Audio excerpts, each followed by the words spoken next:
सबनम जैमसी की। मैं pastor S Peter और अज तुहाडे नाल वचन लैके शामिल होए हाँ प्रभु के पवित्र कलाम दे विचों।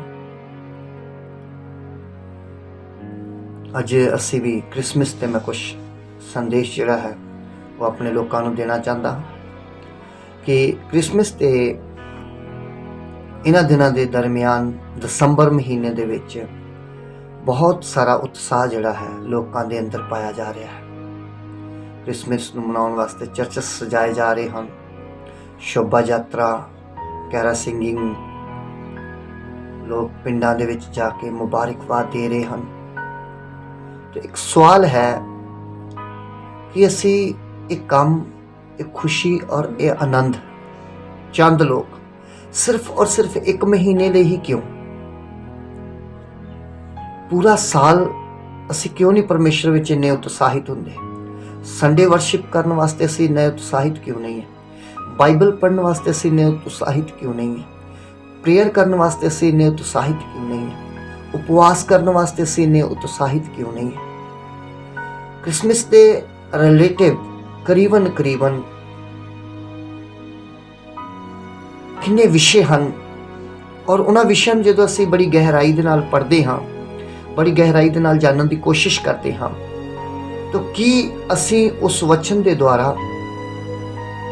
अपने जीवन को उस तरह ढाल रहे हैं? यीशु मसीह साडे लिए इस पृथ्वी ते आए, उन्होंने जन्म लिया, मनुखी शरीर दे विच जिसम नूं धारण किया, तो कि असी वो चीज़ नूं फॉलो कर रहे हैं जो प्रभु यीशु मसीह सानूं कह के गए हैं और असी इनू अपनी जिंदगी दे विच रख रहे हैं? एक गौर करने की जरूरत है मेरे अजीजो। जिहड़ा उत्साह तुसीं दसंबर महीने दिखाते हो, कुछ लोगों के लिए मैं कह रहा, सबना के लिए नहीं, क्योंकि कुछ लोग ऑलरेडी प्रभु दे विच 12 महीने ही अपने आप को बड़ा उत्साहित रखते हैं, प्रभु विच चलते हैं। लेकिन ये मेरा सवाल उन्होंने लोगों के लिए है जो सिर्फ बाउंड क्रिश्चन हैं और इस महीने दे विच ही अपने आप को बड़े उत्साहित करते हैं। गलत नहीं कर रहे, तुसीं सही कर रहे हो, अच्छी गल है। लेकिन तुहाडा 11 महीने का रिकॉर्ड, 11 महीने का करैक्टर की है कि उस करैक्टर के दरमियान तुसीं अपने आप को वर्शिप करने लई पसंद करते हो, चर्च जाना पसंद करते हो, वचन पढ़ना पसंद करते हो? नथिंग। इस महीने विच बहुत सारे असीं लंगर लाते हैं, अलग अलग तरीके दे असीं भी चाह पकौड़ा जां कई चर्चां दे विच इस तरीके नाल हुंदा है। बाणी दे विच लिखिया कि सानू प्रभु दे विच प्रभु की महिमा करनी चाहिए। दाऊद कहता कि मैं परमेश्वर की महिमा करता, और परमेश्वर का वचन भी सानू महिमा करने के लिए कह रहा है और सानू परमेश्वर की महिमा करनी चाहिए है।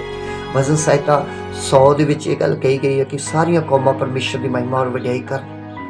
और भजन संहिता के बीच में दाऊद बहुत बार इन्हां गल्लां दा जिक्र कर चुका है कि मैं परमेश्वर की महिमा ते वडियाई करांगा, और सानू भी परमेश्वर की महिमा और वडियाई अपने जीवन दे विच बड़े उत्साह के नाल करनी चाहिए है। लेकिन की दसंबर महीने विच यीशु मसीह ने साडे लिए जन्म लिया, साडे लिए मुक्तिदाता बन के आया, और हुण सानू यीशु मसीह के वचन के आधार पर किहड़ियां चीज़ां की जरूरत है?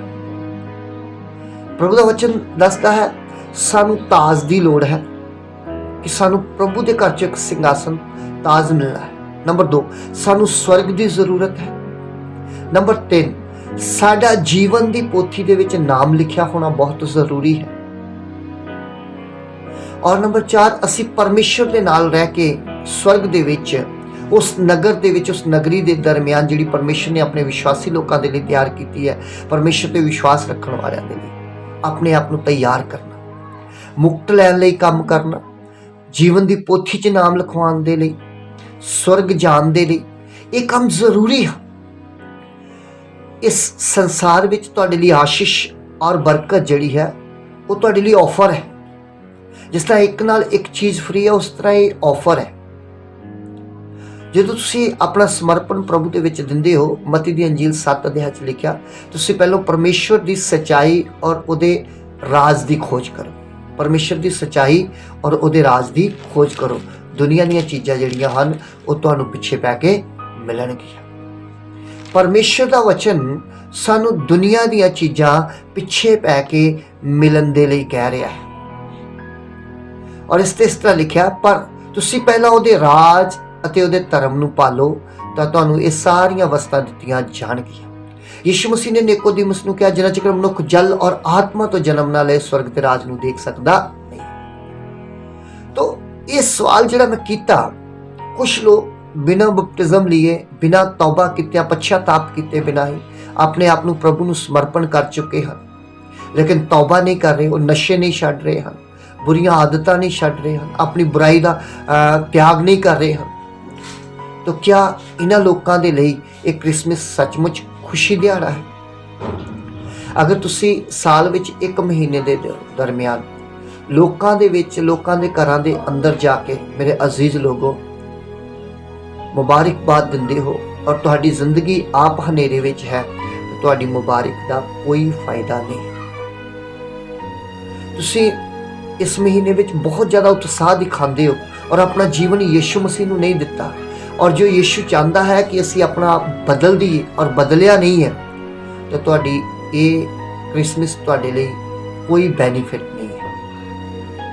प्रभु का पवित्र कलाम दसदा है, प्रभु की पवित्र बाणी ने यह गल बयान किया है कि प्रभु वचन च लिखिया कि 99 धर्मियों नालों एक उस पापी तो परमेश्वर खुश हुंदा है जिहड़ा पापी तौबा करता है और जिहड़ा पश्चाताप करता है, और दूत स्वर्ग दे उहदे तो आनंदित होंदे हैं। तो आओ असी प्रण करिए इस क्रिसमस ते कि मरियम ने प्रभु यीशु मसीह के आउण दे शब्द नू अपनी जिंदगी च लिया।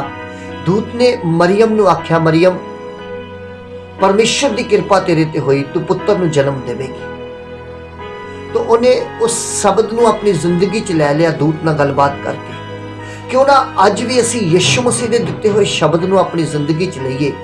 मरियम ने शारीरिक तौर पर यीशु मसीह नू जन्म दिता और असी आत्मिक तौर पर यीशु नू जन्म दईए। प्रभु यीशु मसीह ने यूहन्ना दे विच इह गल कही कि जिहड़ा मेरे कोलों पींदा लिखत के अनुसार जीवन के जल दीयां नदियां जिहड़ियां उहदे तो बह निकलणगीआं। ते क्यों ना साडे अंदर प्रभु यीशु मसीह आत्मिक तौर पर आ जाए और उहदा वचन आत्मिक तौर पर साडी जिंदगियां च बाहर गवाही के रूप में निकले, तां जो असी बहुत सारे लोगों तक परमेश्वर का वचन पहुँचा के लोगों के अंदर सच्ची मसीहत नू पैदा कर सकीए। जो परमेश्वर का मसीहीपन है वो साडे अंदर आवे। मसीही शब्द का मतलब है मसा किया होया, एक नियुक्त किया होया, ठहराया होया। परमेश्वर ने सानू सबना नू साडे अंदर जो यीशु मसीह आ गया तो सानू नियुक्त करता, ठहरा दिता, तो असी मसीही बन गए। ठहराया किस गल दे लई गया? ठहराया इस गल दे लई गया कि असी दूसरे तक एक गवाह बन सकीए, एक गवाही दे सकीए कि मैं बच गया अपने पूर्वजां दे पापां तो, उन्हां दे श्राफां तो, यीशु मसीह दे विश्वास करन दे द्वारा। क्योंकि वचन च लिखा, जिन्ने यीशु मसीह ते विश्वास करनगे वो बचाए जाणगे। और रोमिया विच संत पौलुस भी कहता है, जो मुंह नाल इकरार करदा और हिरदे तो मान लैंदा है वही बचाया जावेगा।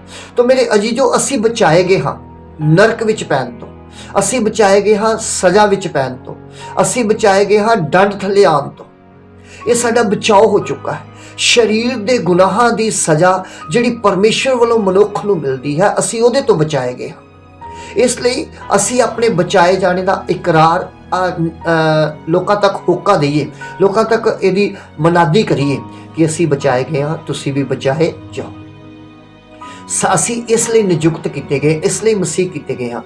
हुण समा नहीं कि असी यीशु मसीह नूं स्टैचू बनाइए, यीशु मसीह का रूम का यीशु मसीह बनाइए, प्लास्टिक का यीशु मसीह बनाइए, प्लास्टिक की चरनी बनाइए, कैंडल्स जगाइए।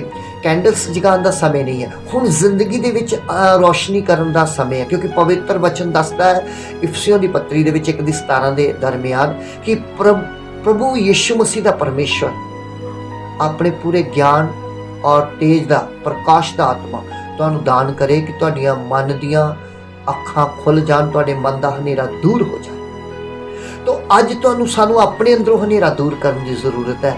समाज के अंदरों बुराई का हनेरा दूर करने की लोड़ है।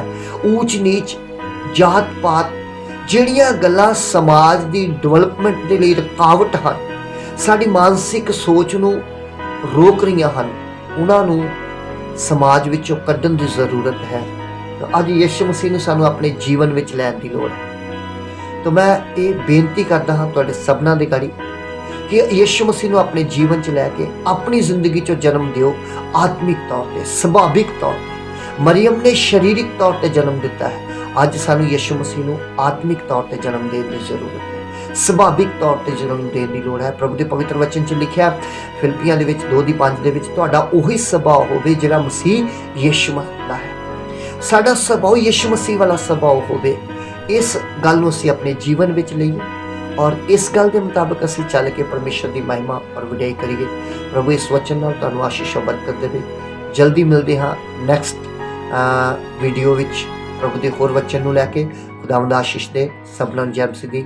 ਆਮੀਨ।